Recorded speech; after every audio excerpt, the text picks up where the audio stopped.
Hello दोस्तों, आप सब लोगों को स्वागत है हमारे यूट्यूब चैनल पर। मैं आज आपको बताने जा रही हूँ कि दही हांडी 2024 आज खाना की टोली फोड़ेगी दही की मटकी। मुंबई ठाणे में लगी सबसे ऊंची दही हांडी 2024 सेलिब्रेशन। देश की आर्थिक राजधानी मुंबई में आज 27 अगस्त 2024 दही हांडी का त्यौहार मनाया जा रहा है। इस त्यौहार में जन्माष्टमी के दूसरे दिन कृष्ण भक्त ऊंचाई पर टंगी हुई दही हांडी से भरी हांडी को फोड़ते हैं। इससे इनाम रखा जाता है। इसे फोड़ने के लिए भक्तों की टोली का दिनों पहले से ही अभ्यास करना शुरू कर देती है। दही हांडी पूर्व महाराष्ट्र, कर्नाटक और कुछ अन्य भारतीय राज्यों में धूमधाम से मनाया जाता है। यह पर्व भगवान कृष्ण की बाल लीलाओं की याद में मनाया जाता है, खासकर उनकी एक प्रसिद्ध लीला माखन चोर के रूप में। यह पर्व कृष्ण जन्माष्टमी के दूसरे दिन मनाया जाता है। मुंबई में दही हांडी कई सालों से मनाया जा रहा है। यह कृष्ण पक्ष की 9वीं तिथि को मनाया जाता है।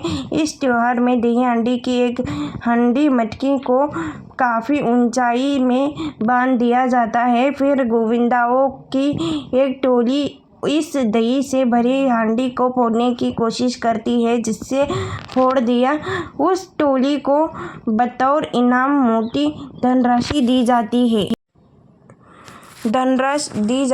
पौराणिक मान्यताओं के मुताबिक द्वापर युग में भगवान श्री कृष्ण बचपन में अपने दोस्तों के साथ माखन मिश्री चुराते थे, अपने दोस्तों में बांटते थे। इसलिए खाना को माखन चोर भी कहा जाता है। कहते हैं कि माखन चोरी होने के डर से गोपियां माखन की मटकी को घर में किसी ऊंचे स्थान पर लटका देती थी, लेकिन कन्हैया अपने मित्रों की सहायता से माखन चुरा ही लेता था। दही हांडी के ऊपर रखा जाता है नारियल।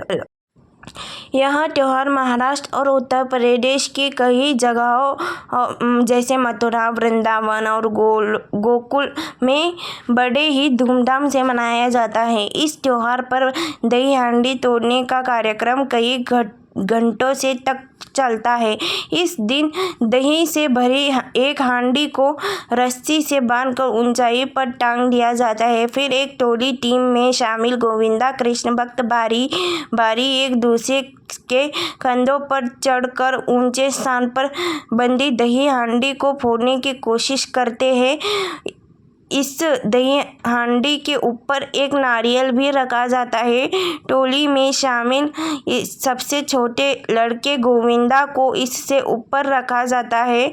गोविंदा इस नारियल से दही की हांडी फोड़ते हैं। जिनसे भी हांडी फोड़ी थी, उस टोली को विजयी घोषित किया जाता है। दही हांडी पर राजनीतिक दल होते हैं शामिल। दही हांडी फोड़ने के बाद इनामों की बाछौर शुरू हो जाती है। हर एक मंडल को कमेटी को और इनाम की धनराशि अलग अलग होती है। यह धनराशि 50 लाख रुपए तक पहुंच जाती है। इस उत्सव में राजनीतिक बढ़ चढ़ कर हिस्सा लेते हैं। आमतौर पर विधायक और सांसद ही ऐसी कार्यक्रम ज़्यादा कराते हैं। मुंबई के वर्ली में जंबोरी मैदान में बीजेपी की परिवर्तन दही हांडी उत्सव में कुल 50 लाख से ज़्यादा का इनाम रखा गया है। इससे कई बड़े नेता और अभिनेता शिरकत करेंगे। वाली में हनुमान मैदान, वीर जिजामाता नगर में शिवसेना उद्घाटन गुट की दही हांडी उत्सव आयोजित होगी। कुछ जगह दही हांडी फोड़ने पर 11 लाख रुपए का भी इनाम रखा गया है। अगर ये वीडियो आपको अच्छी लगी तो इसे like and share and subscribe करिए मित्रों। थैंक यू, धन्यवाद।